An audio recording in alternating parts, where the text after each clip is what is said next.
Let's throw it back to Caitlin Huey-Burns and Ed O'Keefe in the spin room. Thanks, Lindsay. We appreciate that. And joining us now is Democratic Senator Elizabeth Warren of Massachusetts. Senator Warren, great to see you. Thanks so much for being here. Good to be here.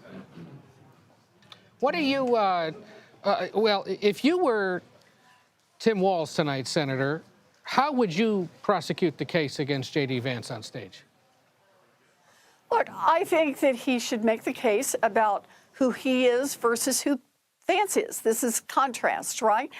And part of that is their experience, their background. JD Vance was a venture capitalist out in tech world, and Tim Walz is a public school teacher and a coach. I think you'd prosecute the case in terms of who has the kind of experience both to be a good partner and who would be ready to take over as president. And again, you go to the experience. JD Vance has had 18 months in Congress. Tim Walz had years in Congress and years serving as a governor. And then ultimately, I think it's vision. What do you see as the vision for this country? JD Vance totally embraces the Donald Trump. It's fear-mongering. It is a scary, dangerous, horrible world out there. And Tim Walz is with Kamala Harris. It's a world in which we can actually create more opportunity for more of our people and get some fairness back into the system. Senator, you and Vance serve in the Senate together, and you've actually worked on legislation together. One of those pieces of legislation was trying to claw back money from CEOs of failed banks. I'm curious, what did you see in him that made you want to work with him on that issue? And how was that experience? So, do understand, I will work with anybody on the other side of the aisle if we can advance legislation that is important to the people of Massachusetts that I serve and to our country. In that particular case, I actually heard him being interviewed on television, and he was saying that he was really angry about the collapse of these three big banks last year, and that he thought we ought to prosecute those guys. So I thought, whoa, there's someone I should talk to. And I said, I have this bill, and the idea is to claw back some of the ill-gotten gains that they have. You want to join up? And he said, yeah, that he did. And so we tried to push that forward. And I'm still hopeful that we might be able to get a vote in the Senate on that. So look, there are places where you can intersect.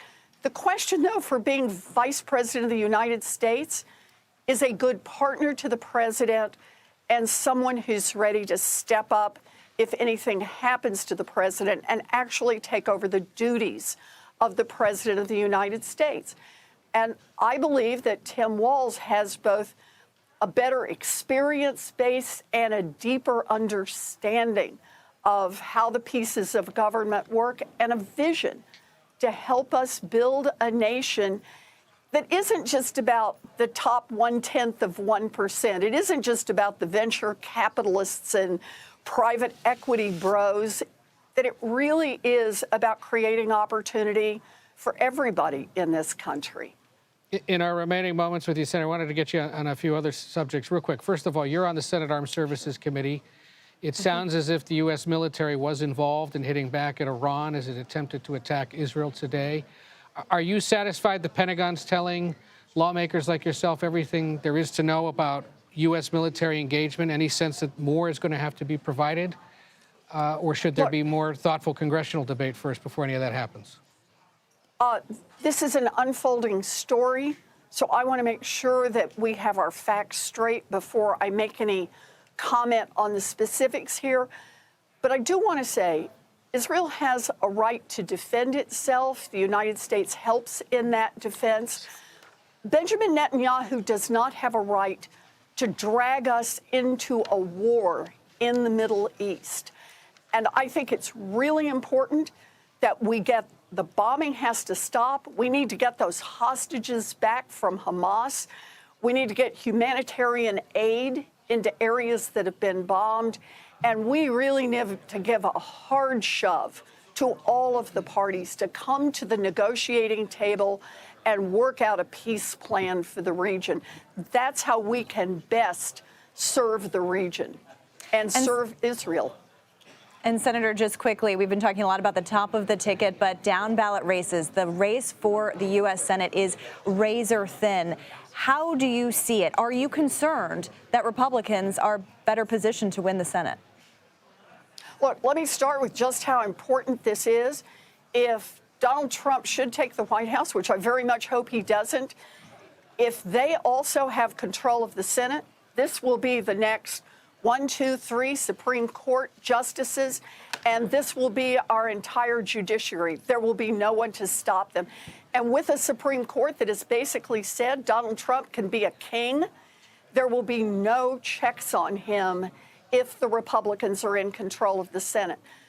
Also, if Kamala Harris has the White House, if Republicans stay in control of the Senate, that means that she will have trouble nominating judges, trying to get some balance back into the system, and that we can't pass the legislation we need, in particular, making Roe versus Wade law of the land again.